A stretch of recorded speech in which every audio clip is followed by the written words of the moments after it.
Hello guys, welcome back to my channel Religiously Fit. So today we'll be doing chapter 4 of ACE Personal Trainer Manual. The chapter is Basics of Behavioral Change and Health Psychology. So this chapter basically talks about the different health belief models. Okay, and we'll be talking more about them in this chapter. I think we haven't talked about them yet, but yeah, you will be hearing a lot of new terms in this chapter. So let's start with the chapter. Okay. So the first topic concept of this chapter is behavioral theory models.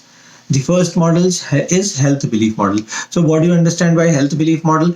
It depends the whatever belief we have. Okay, whatever we believe in something. Okay, it is always true that we act according to our beliefs. Okay, so if we are feeling that we have some threat, some health related threat, so then only we start thinking about exercise and all. Okay, that is a very obvious thing. Nobody thinks about doing an exercise, especially right now it's winters. So nobody wants to exercise, go out to run or do some workouts and all, because everybody likes like comfort. Okay, but when you are overweight and when you are having a very big tummy, okay, then only you start to think about having start some routine or some exercise or something like that.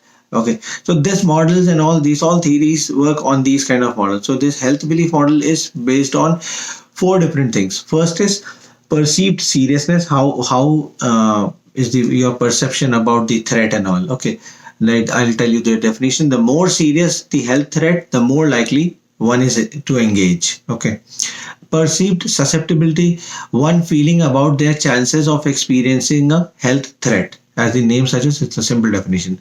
Cues to action is basically the physical or environmental happenings that motivate you to take some action. Like if you are surrounded by healthy people or fitness loving people, it is very obvious that you will indulge yourself into likewise environment. Okay, and the last one is, no, there are three ones. I've made some extra one. I don't know why. But these were the three factors. The next model comes is the self-efficacy.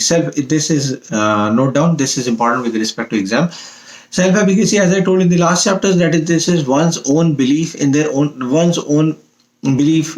capabilities. I'll read the definition for you. Subjective perception of one's own ability to succeed, or in layman's language, you can call it self-confidence, but not. It's loosely related to this word, self-confidence.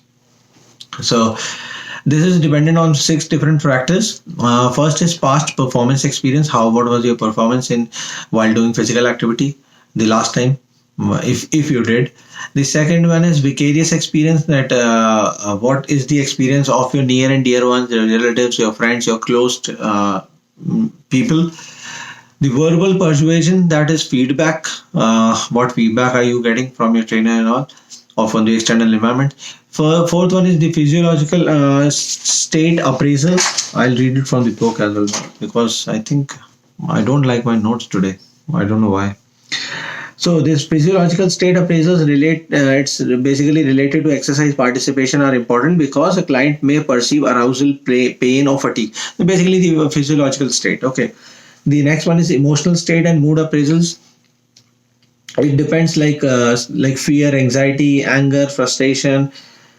What negative mood are connected of the client are connected to exercise. Okay, if is it like they are fearful, they have anxiety, anger or frustration, because if these are the feelings, obviously it is going to reduce their self-efficacy levels. That's a very direct connection between those two. And the last is imaginal experience. What is the perception of workout, or this what is the preconceived notion they have regarding workout, regarding physical activity. Okay, so these are the six things on which the self-efficacy is dependent on, and this can come in exam. They'll give you an example. They will ask you whether self-efficacy is dependent on this or not. Okay. So now coming to the next model, that is TTM, that is Trans Theoretical Model of Behavioral Change. Okay, so this I'll open in the book as well. Okay, so note down the page number 72 and the table number is 4-1. Yes, 4-1. This is a very important concept with respect to exam questions. You might be getting questions from this chapter, from this very concept, asking that I'll be discussing the stages that comes under this model, and the question will be something like this, and that they'll define a scenario and they'll be asking you which stage does the client is right now in. Okay, sorry. So the first stage is called pre-contemplation, then contemplation, preparation, action, and maintenance. Pre-contemplation is the first stage in which the client is living a sedentary lifestyle and they are not even thinking to start the workout, to start the physical activity. I'll read the definition which are given in the book. In this table which I just talked about, it mentions the stages on the left, then the goal, what is your goal, and what is your intervention, like what are you going to do, all those details they are present on the intervention. So the goal of this pre-contemplation, if you do some assessment and you identify, okay, the client is not doing any physical workouts and they are not even intended to do workout in the coming time. So the goal of this phase is to make inactivity a relevant issue and to start thinking about being active. You have to motivate them. You have to tell them that, okay, if you are going to do some physical activity, you will start feeling happy. So I'm talking about that much fundamental. You are not going to talk about any technicality of this and all, because they are not in a mood to do exercise. Okay, you have to first of all give them a layman perspective, a very basic fundamental advantage of doing workout or doing exercise, indulging in some or the other kind of physical activity. Next is the contemplation stage, in which the client is still living a sedentary lifestyle, but they have started considering exercise as important and are beginning to see the negative effects of being inactive. So remember this word. They have beginning to see the negative effects of being inactive. They have not yet started doing exercise. Okay, so the goal of this stage is to get involved in some of the kind of activity. The earlier was to make them think about being active, and now it is to get them involved in some kind of activity. There's a very thin line between all these stages. So just remember, just read it carefully, just try to understand. Don't memorize anything in this ACE book. I highly recommend you to understand each topic. Give your time. They are already giving you 6 months. Okay, 6 months is a good amount of time. Spend your time wisely and do not memorize, because if you are memorized, might be you can get good grades or you can clear this certification. But if you have chosen this certification, you have not chosen this due to some pressure or some society kind of thing, because this is an unorthodox or sort of typical career which everybody takes. So obviously you have followed your heart, because of which you are today listening to my video, or maybe you are studying from the ACE manual book. So if you are following your heart, then follow it with your full heart. Don't try to memorize any number, any concept in this book. Try to understand it, and all the concepts are relative, not I was going to say relatively, not relatively, but all these concepts are very easy. Okay, first maybe you might find it tough, because you don't belong, in some cases you don't belong to this industry. You are reading all these scientific things and all for the first time, but don't get scared. I was also working in IT. I'm still working in IT from last 10 years. 10 years is a big amount of time. Okay, and I did not study this bio in my this school time. I studied physics, chemistry, and maths. So for me also these concepts were very, very new. So if I can pull it off, everybody can pull it off. Okay, so that was the same kind of extra knowledge. So so this contemplation. Now coming to the preparation stage, in which the client has started doing some physical activity, mentally and physically preparing to start an exercise program. Okay. So in this, the goal of this is regular physical activity participation. Regular. Remember the word regular. Now comes the action stage, in which they have been doing exercise from last 6 months or less than 6 months. Remember this, less than 6 months or 6 months. Your goal is to maintain regular physical activity. Okay. The earlier one was participation. Okay. You have to understand these words clearly. Preparation stage's goal is regular physical activity participation, and now the action stage is maintain regular physical activity. Okay. Now comes the last stage, that is the maintenance stage, in which the client has been doing regular exercises from last more than 6 months. Earlier it was 6 or less than 6. Now it is more than 6 months, and now the goal is prevent relapse and maintain continued activity. Relapse. What is relapse? That they might get some or the other reason to stop doing exercise. Okay, maybe some family function, maybe some disease or some problem, unexpected accident, incident, something like that. So you have to maintain the relapse strategy much more advanced in time, so that when you're doing assessments and all, and when you are observing your client, you will be, with your experience, you'll get to know that how much relapse are you going to face with this client, how many times is he or she not going to come back, or maybe after a very long period of time. So you need to plan those things before time. So this was the TTM model, transtheoretical model of behavioral change and process. These were the processes of change. Okay, so now we'll be moving to the next, self-efficacy. Okay, did I miss anything? Okay, so these were the processes of change. Now we are coming to the did I do something wrong? Pre-contemplation, contemplation, preparation, action, maintenance. Perfect. Stages of change. Okay, so now we are still under the TTM model. Now the next base of this TTM model is the self-efficacy. As we are talking again and again about self-efficacy, you must have noticed this word. So remember this word, try to understand this word, that this is going to be an important thing with respect to exam. Self-efficacy, as I've discussed many times earlier as well, that is one's own ability in their own, one's own belief in their own abilities and capabilities. Okay, now coming to the next part of this TTM model is the decision balance. Decision balance is, it basically refers, I'll speak the definition. It refers to the number of pros and cons perceived during adopting or maintaining an exercise program.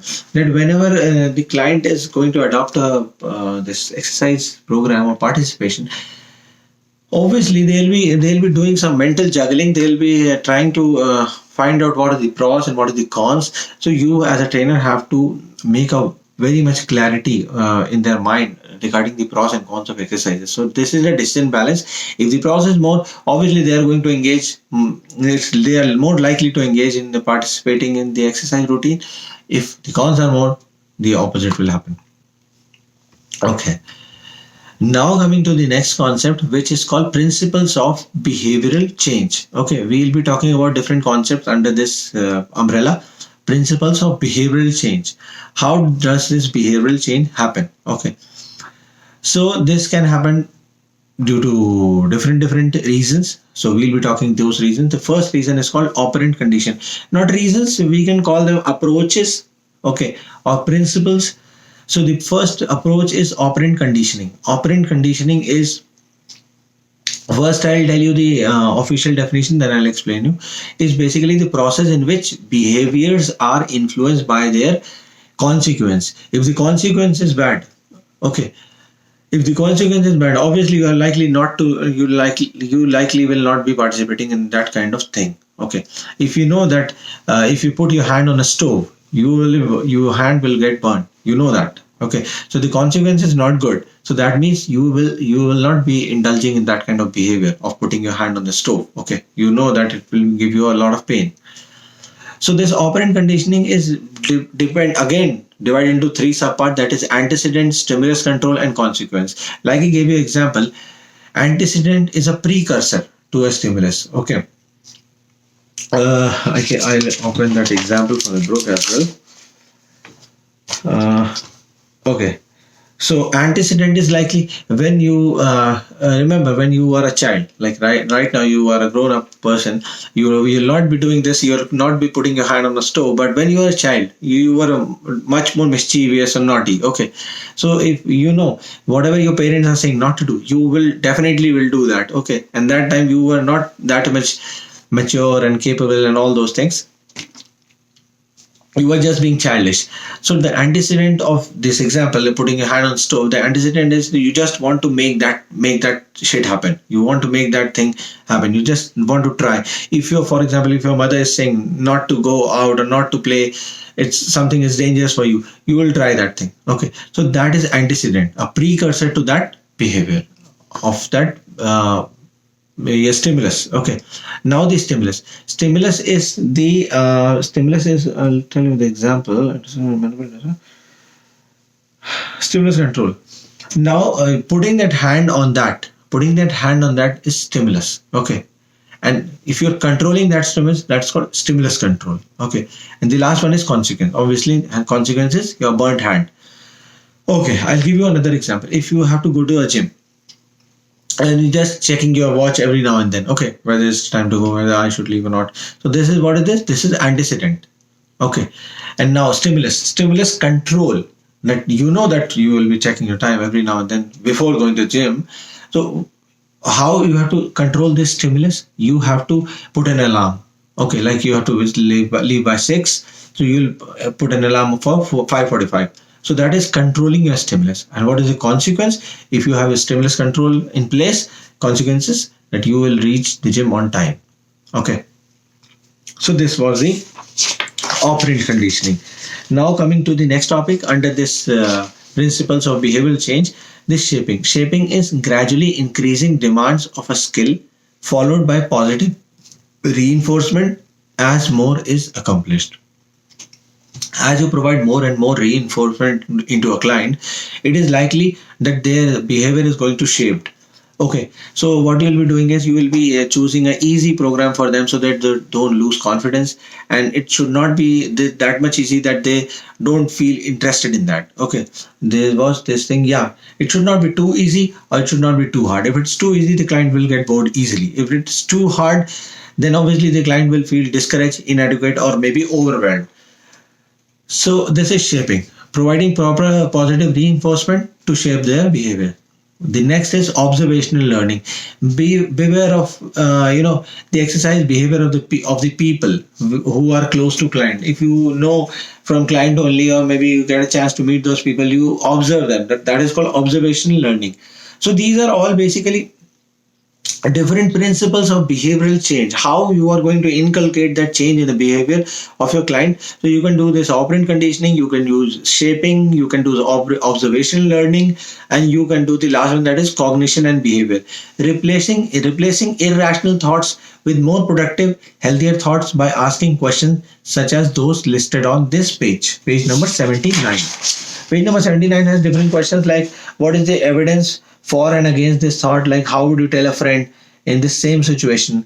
Or what is the worst that could realistically happen? How bad would that be? So some kind of rational questions which you will be asking your clients, or which you will be giving them in a handout and asking them to do some homework kind of thing. So these are things. I know these, if you are going by the book, I made notes. But if you're going by the book, I'm definitely sure you are going to get confused, because these concepts are very much theoretical in nature. So, but if you'll understand them, they will be settling into your mind, and you will not be getting confused. So again, I'll recite for you so that you don't get confused. Principles of behavioral change, because there are so many terms in the chapter which look like very similar, and that too when the exam will come. In that exam time, you will get much more nervous and tense because you will be getting confused with the name. So you just try to understand each concept. The behavioral change, how you are going to change the behavior of the client, the principles, what are the principles behind that? That is operant conditioning, shaping, observational learning, cognition, and behavior. Okay. So now going to the third concept, that is behavior change strategy. Now behavior change strategy has again divided into subparts, that is stimulus control, as we talked earlier, written agreements and behavioral contracting, like it can be used together, or you can ask them to write all the things that they'll be following. Client must have an active role in the development, that when we are going to draft these written agreements and behavioral contracting, it is your responsibility to involve client as much as possible. You have to write down what will be their role, your role very clearly, and you during the whole the training period, you have to stick to this. Okay, and you have to ensure that they also stick to it. Now the third one is cognitive behavioral techniques, like setting SMART goals, as we talked in the last chapters. SMART: measurable, achievable, realistic, and time bound. The feedback is intrinsic or extrinsic, as we talked earlier in the chapters. as the efficacy and the ability to improve, the client should reduce external feedback and allow the client to allow the clients to start providing feedback for themselves. This I said in the last chapter also. This is a very important thing that trainers have to understand, that as the client progresses into the further advanced training routines, and they develop everything: the stability, the mobility, the range of motion, the control, the advancement in the exercise progression. You have to limit the feedback. Okay, if you're not going to limit the feedback, it is going to hurt you, and also it is going to hurt the client's own motivation and adherence. Okay, remember we talk about this motivation and adherence. Okay, and there is such thing called as too much feedback. Yeah. Okay. So now coming to the fourth section of this behavioral change strategy, that is decision making. Give client control over their own program participation. Trainer should not make every decision or micromanage the client program. Obviously, give client knowledge to be successful on their end. Do not try to control your clients. As I said in the first chapter, second chapter, do not try to control your client. Always try to teach them. If you are trying to control them, obviously they're not going to stay there, and obviously you want them to grow. You want them to be more fit, happy. So you just teach them as much as possible, so that, and I'll tell you a personal thing. When every trainer tries to control their clients, because they say they think if I'm not controlling it, they may go, they may leave their membership and all. That's not true. If you are making them self-independent, if you are increasing their own intrinsic levels, obviously they're going to progress much more, they're going to grow much more. And when they are going to grow much more, obviously their needs, their demands will be increasing, and again they will be needing you for the advanced trainings and all. Okay, so this thing has worked for me, and my own seniors have told me, and this has perfectly worked well for me. So I'm telling the same thing to you. Now, the last topic in this behavioral change strategy is the self-monitoring. Okay, self-monitoring is help client keep track of program participation and progress, help identify barriers, requires honestly and self-reflection from clients, and journaling. You ask them to write diaries, write journals. How are they feeling? How are they progressing? So that they can self-monitor themselves. This will increase their self-efficacy level. Okay. Now the last topic of the chapter is implementing new strategies. Okay, like make minor adjustment accounting for psychological variables, use feedback and communication to overcome new barriers, and be aware of change occurring with clients, maximize adherence. Oh, okay. This is not that important. You can leave it. So, okay, so this chapter comes to an end. Behavior change strategies was the last topic of the chapter. So we are done with the chapter 4, and we'll be meeting the next chapter 5. Hope this session was useful. If you have any questions, just write your questions in the comment section. I'll be replying as soon as possible. And okay, thank you very much for watching this and giving your time.